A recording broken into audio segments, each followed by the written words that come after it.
La série Breaking Bad est à juste titre considérée comme l'une des plus grandes de l'histoire de la télévision. Elle apparaît souvent dans divers classements et occupe actuellement la première place du top 250 des séries sur l'Internet Movie Database. L'évolution, le déclin, puis la transformation, c'est incroyable, n'est-ce pas ? En termes d'influence et d'amour du public, seul Game of Thrones peut être comparé à elle. Si la guerre était une question d'arithmétique, les mathématiciens gouverneraient le monde. Mais le créateur lui-même, celui qui a donné vie à la série, est souvent négligé. En 2008, il a révélé Walter White au monde. Je pense que vous savez qui je suis. Et en 2015, il a offert Saul Goodman. Mieux vaut appeler Saul. Et il a prouvé que l'histoire de l'un des personnages secondaires de la série principale pouvait être tout aussi intéressante, et selon beaucoup, même plus profonde. Monsieur Goodman. Je m'appelle McGill. Je suis James McGill. Vince Gilligan revient avec un nouveau projet intitulé « Parmi beaucoup ». Nous allons découvrir pourquoi tu es différent des autres. Pourquoi le découvrir ? Pour que tu sois avec nous. Qu'est-ce que... Les événements reprennent à Albuquerque. Et le rôle principal est joué par Ray Seahorn, la fameuse Kim Wexler, la petite amie de Saul Goodman. Vous me surveillez ? Excusez-moi. Vous me surveillez ? Dans cette vidéo, nous allons essayer de comprendre qui est la personne à l'origine de l'une des séries les plus remarquables. Comment a-t-il réussi à accomplir ce qu'il a fait ? Qu'est-ce que Vince Gilligan et Quentin Tarantino ont en commun ? Et qu'est-ce qui distingue fondamentalement Vince Gilligan de George Martin ? En quoi l'approche de Gilligan diffère-t-elle de celle d'Eric Kripke, le créateur de Supernatural ? Pourquoi X-Files, aux frontières du réel, a-t-elle été essentielle à la création de Breaking Bad ? Alors, quel est le secret de Vince Gilligan ?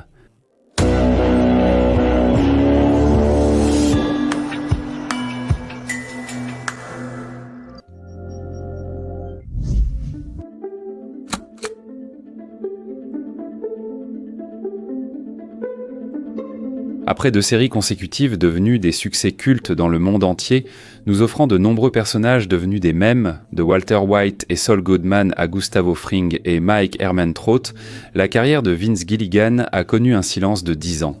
Pendant ce temps, tant de mauvaises séries sont en sortie, souvent abandonnées dès le premier épisode. Les amateurs du genre, avec des portraits psychologiques approfondis, des personnages travaillés et une motivation réaliste, n'avaient d'autre choix que de revoir les œuvres de l'auteur ou de se contenter des rares projets de qualité qui ont vu le jour ces dernières années. Pourtant, elles atteignaient rarement le niveau des œuvres cultes de Gilligan. Il est intéressant de noter que la série Breaking Bad, aujourd'hui très connue, aurait pu ne jamais exister. Vince Gilligan voulait abandonner le tournage lorsqu'il a découvert l'existence d'une série comme Weeds ou, comme elle est traduite, Doorman.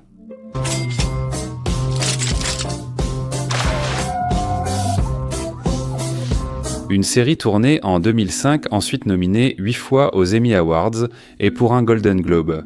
L'action de la série se déroule dans une banlieue aisée de Los Angeles. La veuve Nancy Botwin, dont le mari est soudainement décédé d'une crise cardiaque pendant son jogging, élève seule ses 2 fils. Et, pour résoudre ses problèmes financiers, elle commence à vendre de la bœuf.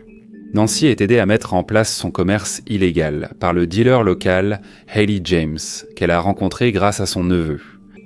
Comme vous pouvez le voir, toute l'intrigue rappelle étrangement Breaking Bad. Craignant d'être accusé de plagiat, Gilligan a envisagé d'abandonner l'idée, mais les producteurs lui ont conseillé de moins s'inquiéter de l'originalité du concept et de se concentrer sur ses détails. Et en effet, la série sans Breaking Bad, malgré une idée centrale similaire, s'est avérée très différente de la comédie dramatique en Weeds.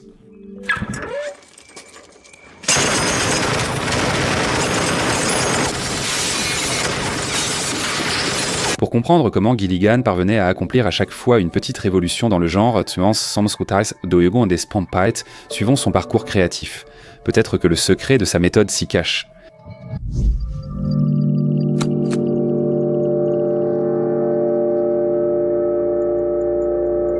George Vincent Gilligan. Junior est né en 1967, à Richmond, Virginie, aux États-Unis, dans une famille d'enseignants et d'agents d'assurance. À 7 ans, Vince a vu ses parents divorcer et a déménagé avec son frère Patrick à Farmville. Là-bas, il s'est lié d'amitié avec Angus Wall. La mère d'Angus lui a prêté une caméra, grâce à laquelle il a commencé à tourner ses premiers films alors qu'il avait un peu plus de 10 ans. La caméra qui était tombée entre les mains de Vince était une Super 8, un modèle amateur légendaire qui fascinait les adolescents américains à la fin des années 70 et au début des années 80 ans. Sa révolution était son accessibilité. Les cassettes compactes, leur simplicité et une image correcte ont rendu le cinéma accessible à tous. Beaucoup de réalisateurs hollywoodiens ont commencé avec cette caméra, comme Steven Soderbergh et Wes Anderson. À peu près à la même époque, un quasi-contemporain de Vince Gilligan, J.J. Abrams, filmait aussi avec cette caméra. Plus tard, il réalisera Armageddon, Lost, Les Disparus, Westworld, la suite de Star Wars et bien d'autres choses makeuses encore. Pour oublier le divorce de ses parents, Vince filmait avec cette caméra. C'était surtout de la science-fiction, avec son petit frère Patrick en rôle principal. La mère d'Angus emmenait aussi souvent Vince et son fils au cinéma du quartier. Voilà pourquoi Vince et Wall se sont passionnés pour le cinéma. Plus tard, Angus Wall deviendra monteur et créateur de génériques. Oui, ce métier existe et il sera aussi double lauréat de l'Oscar. Ensuite, Vince Gilligan cite souvent Angus Wall comme l'une des personnes les plus inspirantes de sa vie et ayant influencé sa carrière. À 12 ans, Woods a fini son premier film, Crash Spatial, et obtenu une bourse pour étudier au Centre artistique d'Interlochen, Michigan. Après y avoir étudié et obtenu son diplôme de l'école secondaire de Chesterfield en 1985, Gilligan est entré à l'Université de New York, qui est à juste titre considéré comme l'un des établissements d'enseignement les plus prestigieux des États-Unis. Est-ce une bonne université ? Il suffit de dire que parmi ces diplômés, on compte 19 lauréats des prix Oscar, Emmy, Grammy et Tony. On peut donc dire que Vince Gilligan a reçu une bonne éducation. Déjà pendant ses études, il a commencé à essayer de devenir scénariste. Il a écrit le scénario du film Voilà le genre de tarte. En 1998, le film a été tourné avec Drew Barrymore dans le rôle principal. Pour ce scénario, en 1998, Gilligan a reçu le prix du gouverneur de Virginie. Le jury comprenait le producteur Mark Johnson, enthousiasmé par le travail de Vince Gilligan, qu'il considérait comme l'écrivain le plus inventif qu'il ait lu. Après avoir reçu le prix, Vince Gilligan a tenté en vain de percer au cinéma pendant des années, écrivant des scénarios sans réussir à les vendre. Il pensait sérieusement à abandonner cette voie et à faire autre chose si les dossiers secrets n'étaient même pas apparus dans sa vie.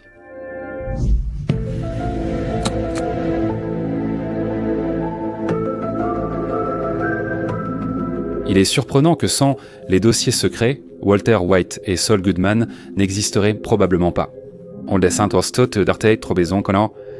Les dossiers secrets a réellement offert à Vince Gilligan son ticket pour la vie. C'est amusant qu'il y soit entré en fait grâce à des relations. Au début des années 90, la carrière de Vince Gilligan s'est arrêtée et une période de silence a commencé. Il se souvenait qu'il écrivait ses scénarios trop longtemps, et quand il les terminait enfin, personne ne les achetait. Cette période de sa vie inspirera sans doute l'intrigue de l'histoire de Jim McGill, un héros cherchant désespérément à conclure un contrat avec un client respectable. Voici un petit contrat pour vous.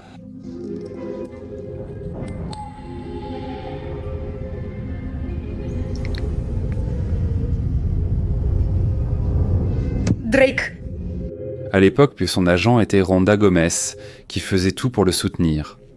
Un jour, lors d'une discussion avec Rhonda, Gilligan lui a demandé si elle avait vu la nouvelle série X-Files, dont il était fan. Elle a répondu « Je ne l'ai pas encore vue. » Mais en fait, je suis parente de ce gars qui a créé cette série, par alliance avec sa femme. Tu veux le rencontrer la prochaine fois que tu seras en Californie. Il s'appelle Chris Carter. Je pense que je peux t'arranger ça. Gilligan plaisantait plus tard en disant que c'était du pur piston et que sans cette opportunité, il ne ferait probablement plus ce métier aujourd'hui. Plus tard, Vance a rencontré Chris Carter, créateur et showrunner de X-Files. Il pensait juste lui serrer la main et dire combien il aimait sa série. Chris Carter lui a aussitôt demandé s'il avait des idées, et Vince a alors inventé plein de bêtises sur le moment. C'est drôle, mais au début, Vance n'attendait pas grand-chose. Il ignorait que les créateurs étaient débordés. 26 épisodes commandés, pas de temps, il recrutait tous ceux sachant écrire. Voilà pourquoi il a été embauché aussitôt. L'idée d'un épisode de X-Files est venue à Vince Gilligan en regardant la télévision dans un hôtel, lumière éteinte, observant son ombre sur le mur. Ce serait flippant si elle commençait à bouger indépendamment de moi, pensa-t-il, et il se mit à écrire le scénario.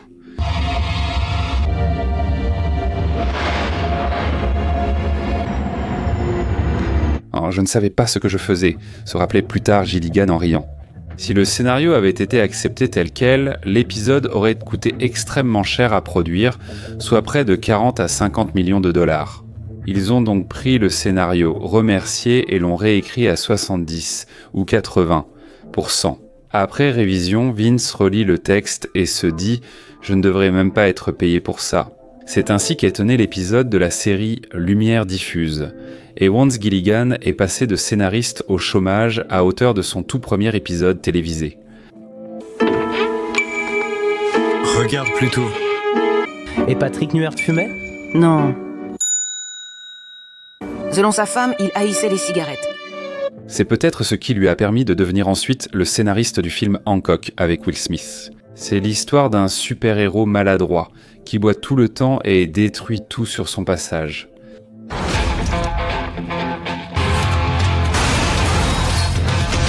Hé les gars, vous vous rendez gentiment?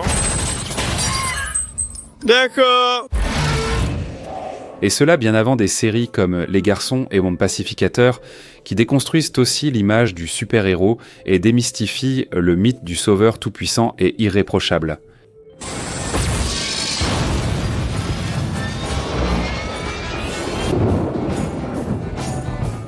S'il n'y avait pas eu Aux frontières du réel, il n'y aurait ni le scénariste populaire Vince Gilligan, ni la série Breaking Bad. Le lien entre ces deux séries est bien plus profond qu'il n'y paraît à première vue. Gilligan y a d'abord acquis une grande expérience. En quelques années, il est passé d'un auteur invité peu connu à l'un des scénaristes clés du projet. Il a écrit le scénario de 29 épisodes, était coproducteur exécutif, de 44 producteurs exécutifs de 40, coproducteur de 24 et producteur superviseur de 20 arts. Cependant, dans Breaking Bad, il n'a pas emmené avec lui que ses compétences professionnelles.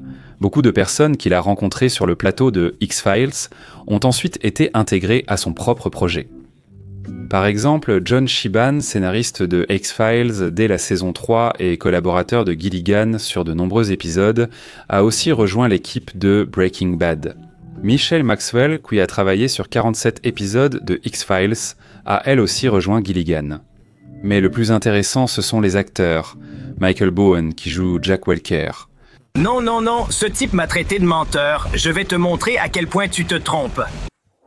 Il est apparu dans les épisodes 8 de la saison 8 de X-Files, Aux frontières du réel. La clé d'un coffre bancaire, et dedans, il y a plein de mon fric. Tais-toi, vas-y, allez. Dean Norris, alias Hank Schrader. Alors, que se passe-t-il? Que Skyler lui en mette plein la tête. Il a joué dans le 22e épisode de la 2e saison. Vous ne savez pas si l'un d'eux a une petite amie? On ne sait pas, leurs dossiers sont en prison. Sans eux, on ne peut pas attraper les fugitifs. Raymond Cruz incarne Tuco Salamanca. Il voulait m'arnaquer. Et il voulait aussi arnaquer ma grand-mère. Il a joué dans le 11e épisode de la 4e saison de X-Files.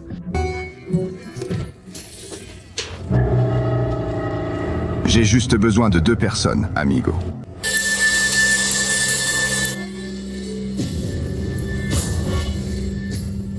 Ce qui est drôle, c'est que Cruz joue ici un personnage nommé Eladio Fuente. Ça, je l'ai déjà entendu. Eh bien, essayons de trouver votre Eladio Fuente. Apparemment, Gilligan a décidé de faire un petit clin d'œil pour les siens et a donné le nom d'Eladio Fuente à un autre de ses personnages, ce fameux Don Eladio. Dis-moi juste une chose. Si c'est toi le cuisinier, alors pourquoi ai-je besoin de lui? Don Eladio? Gustavo, je ne voulais pas vous blesser. Aaron Paul, notre Jesse Pinkman, a joué dans le 5e épisode de la 9e saison. Oui, les gars, c'est un spectacle d'idiot. Je suis le capitaine Céleste Winky. Et encore une fois, Gilligan a laissé une référence pour les siens. Jesse, dans X-Files, se présente aussi comme capitaine. Et le capitaine Cook, ce n'est pas toi? Je ne comprends pas de quoi vous parlez. Merci, capitaine Céleste. Oui, le capitaine Dare va vous montrer à quel point il est stupide. Et bien sûr, Walter White, alias Bryan Cranston, est apparu dans le 2e épisode de la 6e saison. Tu penses que je ne suis qu'un raté sans cervelle, n'est-ce pas? Mais je comprends tout. Tout est clair pour moi. Vicky et moi, nous sommes des cobayes pour votre gouvernement. C'est pourquoi on peut dire que ce n'est pas seulement dans X-Files que le style de Gilligan est né. C'est là qu'une partie de l'équipe, qui créera plus tard l'un des meilleurs drames de l'histoire de la télévision, Breaking Bad, s'est réunie. Dis mon nom. Heisenberg! Maintenant que nous avons retracé le parcours de Vince Gilligan et compris comment il s'est formé en tant que showrunner, il est temps de revenir à la question principale. Quelle est donc en fait la raison du succès phénoménal de Breaking Bad et de Gilligan lui-même ?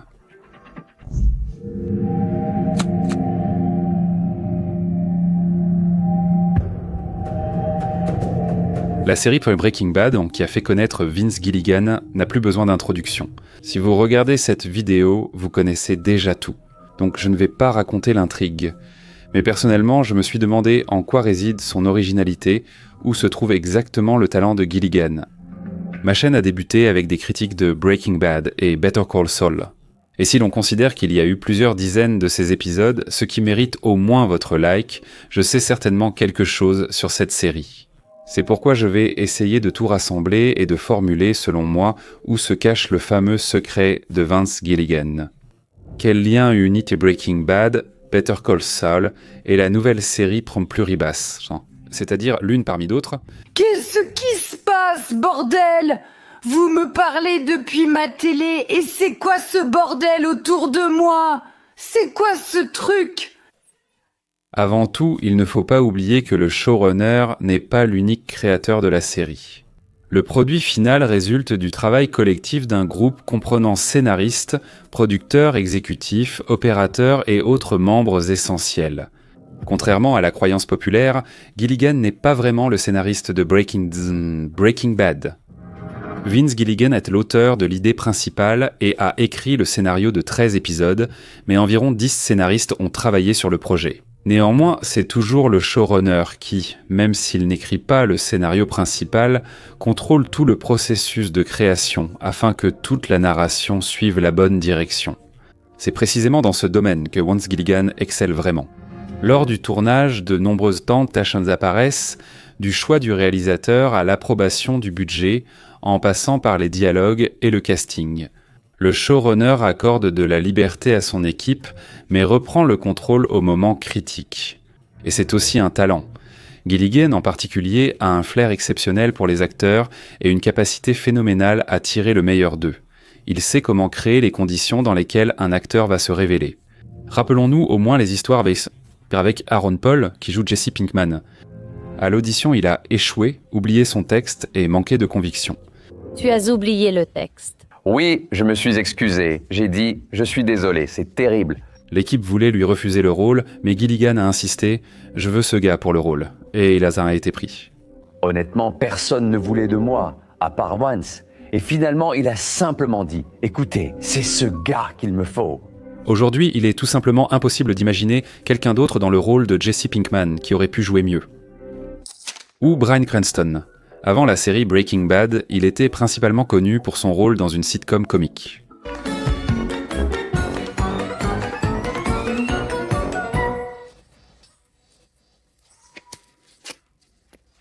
Certains doutaient qu'il soit adapté à un rôle aussi dramatique, mais Gilligan, qui le connaissait via X-Files, voyait tout son potentiel.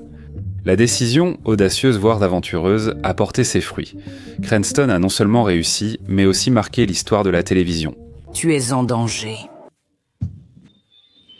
Avec qui es-tu en train de parler en ce moment ? Qui vois-tu devant toi ? La plupart des acteurs qui ont participé à la série étaient inconnus du grand public, mais sous la direction de Gilligan, ils ont joué des rôles qui sont devenus le sommet de leur carrière. Tout cela aurait pu être évité. Ferme-la, Walter. Laisse-moi mourir en paix. C'est l'instinct d'un réalisateur et d'un producteur. Vince Gilligan ne fait pas qu'écrire des histoires. Il rassemble des gens autour de lui et crée les conditions dans lesquelles ces histoires prennent vie. En plus d'être un excellent organisateur et showrunner, Vince Gilligan est aussi un brillant scénariste avec une approche particulière.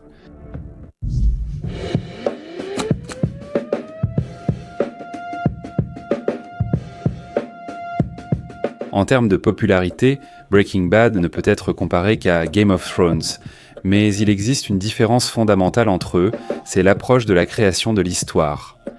George Martin a un jour formulé avec succès 2 principaux modèles de pensée d'auteur. Un auteur est soit un architecte, soit un jardinier. Il est évident que George Martin lui-même est plutôt un jardinier. Il sème des graines, observe leur germination et accorde une liberté aux personnages et à l'histoire. Cette approche peut s'avérer étonnamment fertile. Au cours de la croissance, des rebondissements inattendus et des conflits dramatiques naîtront. Les personnages semblent vivre leur propre vie et l'histoire elle-même indique la direction à suivre.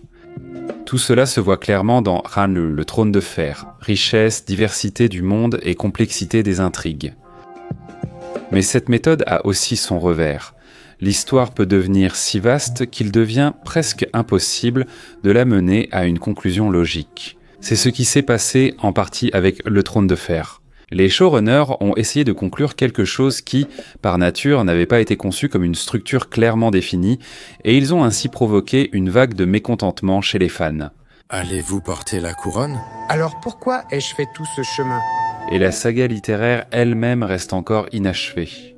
Parce que le jardin a tellement grandi que même le jardinier lui-même ne sait plus comment tout remettre en ordre. L'architecte adopte une approche très différente. Il sait dès le départ où va l'histoire. Oui, il peut se permettre quelques écarts ou des décisions spontanées en cours de route, mais il a toujours un point final vers lequel il se dirige. C'est ainsi que travaille Vince Gilligan.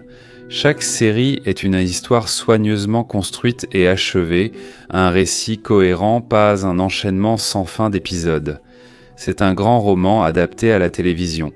Il n'a pas pour objectif de prolonger la série tant qu'elle a de bonnes audiences. Il a une histoire, et dès qu'elle laisse raconter, il y met un point final. Ça me plaisait, et j'y arrivais. Je vivais pleinement ma vie. C'est une différence fondamentale avec la plupart des séries modernes, où la logique est simple. Si la première saison a du succès, il en faut une deuxième, une troisième, une quatrième, et ainsi de suite, jusqu'à ce que le public en ait marre. Et les suites s'enchaîneront les unes après les autres. Dans une interview, Gilligan a déclaré « Je préfère décevoir le spectateur que lui donner de la merde ». Toute série de Vince Gilligan, du moins jusqu'à aujourd'hui, c'est toujours une histoire avec une idée claire et un point final. Je m'appelle McGill. Je suis James McGill. Il n'a jamais créé une série sans raison. Il n'a pas pour but de simplement retenir l'attention du public pendant des années avec des rebondissements qui n'apparaissent pas parce que l'histoire l'exige, mais parce qu'il faut une nouvelle saison. En cela, il se distingue radicalement de la plupart des séries à longue durée de vie. Prenez par exemple Eric Kripke et sa série Surnaturel. Le journal était le bien le plus précieux de mon père. Il y a tout ce qu'il sait sur le monde du mal. Un exemple culte, mais aussi classique d'une série qui s'est transformée en un cycle éternel. À chaque fois, il semble que c'est la fin. L'apocalypse, la dernière bataille, puis tout est remis à zéro, un nouveau mal, de nouvelles circonstances, et tout recommence. 15 saisons, une immense armée de fans, mais aussi une fatigue évidente vis-à-vis du matériau. Gilligan procède autrement. Il écrit une histoire avec intention, développement et conclusion, créant un roman télévisé plutôt qu'une série sans fin. Et c'est peut-être là l'une des raisons principales pour lesquelles ces projets sont si cohérents, riches et laissent une impression d'achèvement qui manque tant à beaucoup d'autres séries. D'ailleurs, c'est cette approche cinématographique du scénario que Gilligan a apporté du cinéma. Parce qu'au début de sa carrière, il ne visait pas du tout la télévision. Ses ambitions étaient liées au grand écran. Il voulait réaliser des films. C'est précisément pour cela que ces séries ne ressemblent pas à des séries au sens classique du terme. Elles donnent l'impression d'être un film en plusieurs épisodes. Et si l'on parle de l'influence que le cinéma a eue sur lui, l'une des sources d'inspiration les plus évidentes, mais rarement mentionnées, est le non moins populaire Quentin Tarantino, en particulier son Pulp Fiction.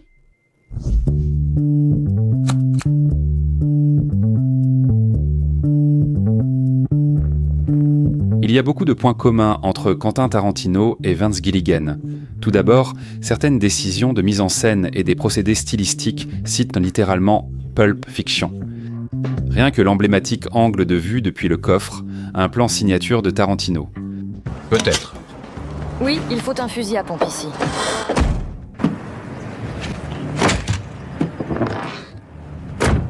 Vous vous rappelez, à chaque fois que Vincent Vega allait aux toilettes, il se passait un événement décisif. Je vais aller chier.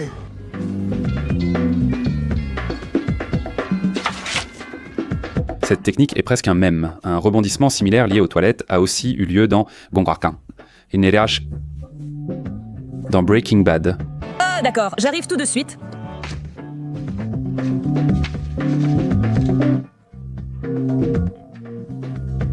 C'est là que Hank Schrader fait l'une des découvertes majeures de la série. Dédié à Van V. Mastar et au silence total. La série comporte aussi des personnages clairement inspirés de Pulp Fiction, comme Mike Ehrmantraut, un homme de main froid, efficace, qui règle les problèmes du patron. Je viens de la part de Saul Goodman. Où est-elle? Ça me rappelle beaucoup Monsieur Wolf de Pulp Fiction. Jimmy, c'est vous le maître des lieux? Exactement. Je suis Monsieur Wolf. Je règle les problèmes. Génial, on en a... Ils apparaissent que tous les deux précisément au moment où il faut s'occuper d'un corps et effacer les traces. Ne perdons pas de temps, messieurs. Si j'ai bien entendu, les délais sont serrés. Les policiers peuvent venir ici ou peut-être pas. Tout dépend de leur disponibilité. Nous avons 40 minutes pour partir d'ici et si vous m'écoutez, ce sera largement suffisant. Compte de 20 à 1 et appel. À propos de la voiture, qu'est-ce que je dois savoir? Elle cale ou elle fume? Elle est trop bruyante? Elle est pleine d'essence? Y a-t-il des armes ici? Voilà comment ça s'est passé. Tu t'es réveillé, tu l'as vu, tu ne sais rien. D'ailleurs, ce même Harvey Keitel, qui joue Monsieur Loop, joue dans un Reservoir Dogs un personnage qu'on appelle Monsieur Blanc. Vos noms? Monsieur Marron, Monsieur Blanc. C'est-à-dire Monsieur White. C'est de l'art, Monsieur White. Jane Margolis est un hommage évident à Mia Wallace.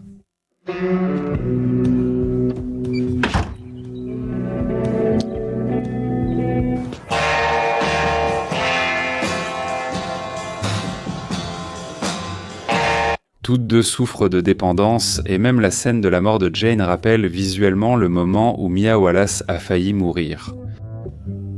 Putain. Espèce de... Oh mon Dieu. Et pour être définitivement convaincu de l'influence de Pulp Fiction, il suffit de regarder ce montage de séquences.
Certains acteurs ayant tourné chez Tarantino, comme Michael Bowen, ont ensuite participé à des projets de Vince Gilligan. C'est le même Buck de Kill Bill. Je viens de Huntsville, Texas. Je m'appelle Buck. Tu t'appelles Buck? Oui. Attends. Si vous ne l'avez pas reconnu tout de suite, c'est normal. Moi non plus, je n'avais pas reconnu Jack Walker de Breaking Bad. Uncle Jack? Fais attention. Du calme. Et voici Robert Forster, qui a joué Max Cherry dans Jackie Brown.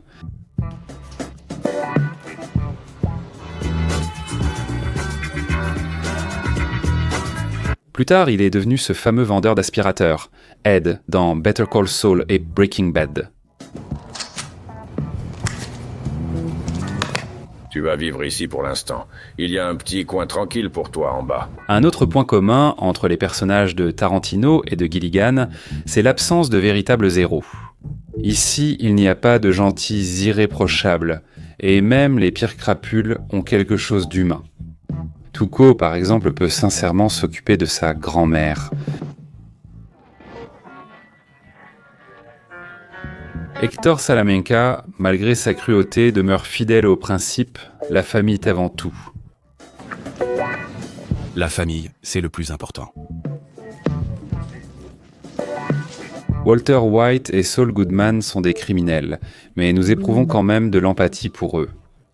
Même Kim Wexler dans Better Call Saul, qui semble être la boussole morale de la série, participe en réalité à un jeu cruel contre Howard Hamlin et finit par lui détruire la vie. Eh bien, il ne faut pas me tuer. Un autre avantage évident du style de Gilligan, c'est qu'il n'a pas vraiment de personnages secondaires. Chaque personnage est soigneusement développé. Chacun a sa propre motivation, sa propre logique interne et son propre parcours. Même les personnages épisodiques semblent vivants et importants. Et la preuve éclatante en est la série Better Call Saul. Dans l'histoire de la télévision, il y a eu très peu de cas où un personnage secondaire devenait soudainement le personnage central d'une nouvelle série. Et cette série ne se révèle pas seulement réussie, mais égale ou même dépasse l'original en termes de dramaturgie et de profondeur. Mais c'est exactement ce qui est arrivé à Saul Goodman. Commencez par mettre $1 chacun dans ma poche. Vous voulez une relation officielle, non? En réalité, on ne peut pas dire cela seulement de Saul. Presque chaque personnage pourrait, s'il le voulait, avoir son propre spin-off. Gustavo Fring, Mike, Hank, chacun d'eux est un véritable héros dramatique avec le potentiel d'avoir sa propre intrigue. C'est rare et c'est un immense mérite de Gilligan en tant que conteur. Un autre point rapprochant Tarantino et Gilligan est leur jeu avec le temps. Chacun se rappelle la structure non linéaire emblématique de Pulp Fiction, où la chronologie suit la dramaturgie plutôt que le temps. À l'époque, cette approche était rare. Tarantino l'a emprunté au cinéma d'art et d'essai et l'a rendu grand public. Gilligan maîtrise lui aussi parfaitement les sauts temporels. Dans Breaking Bad, comme dans Better Call Saul, on voit régulièrement des flashbacks et des flash-forward, des scènes du passé ou du futur avec lesquelles il ouvre les épisodes. Et on sent là tout le respect que Gilligan porte au spectateur. Il ne nous guide pas entièrement, mais nous permet de démêler et relier les scènes pour comprendre l'ensemble. Il ne prend pas le spectateur pour un idiot. En plus, cette méthode maintient bien le suspense. Sans la course-poursuite en van avec des cadavres dans le premier épisode de Breaking Bad, beaucoup auraient arrêté la série avant le générique.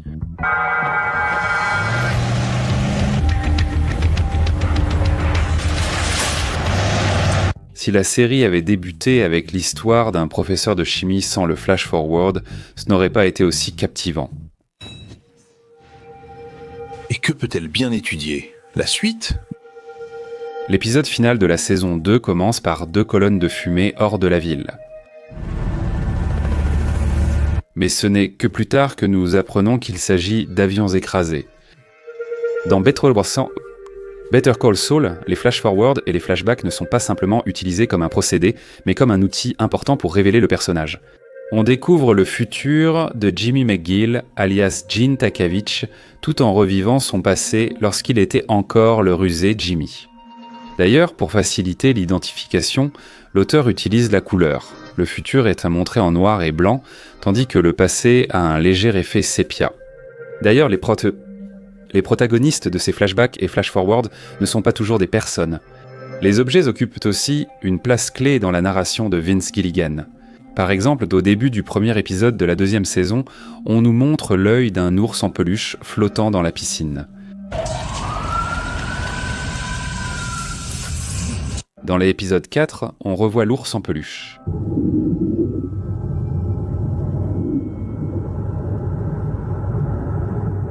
Ce n'est sans qu'après que nous comprenons comment il s'est retrouvé là.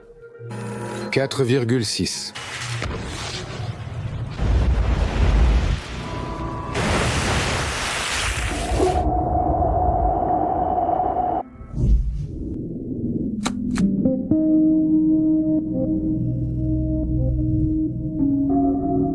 Pour Vince Gilligan, l'équilibre universel a toujours compté dans ses œuvres. Dans une interview, il a mentionné que la principale leçon de la série est que les actions ont des conséquences. Walter White, en se lançant dans la production de méthamphétamine, se retrouve dans une situation où il laisse mourir la petite amie de Jesse Pinkman, et Walter pense que tout cela n'aura pas de grandes conséquences. Comment le monde changera-t-il s'il laisse mourir une toxicomane ?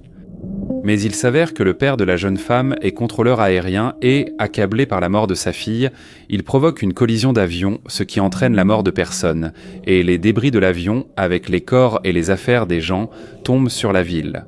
Et ce fameux ours en peluche rose se retrouve directement dans la piscine de Walter comme un symbole des dégâts que les actions de Walter White ont causés à son entourage.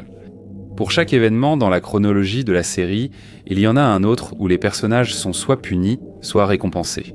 C'est pourquoi les intrigues nous servent toujours de leçon, et la série est si instructive. La richesse des personnages et de l'univers crée une impression d'histoire complète qui nous captive.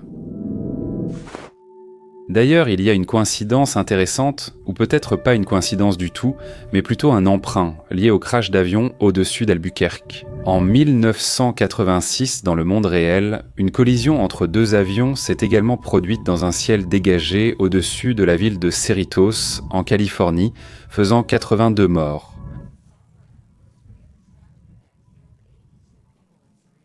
Le contrôleur aérien chargé du vol à ce moment-là à Los Angeles était Walter White, âgé de 35 ans.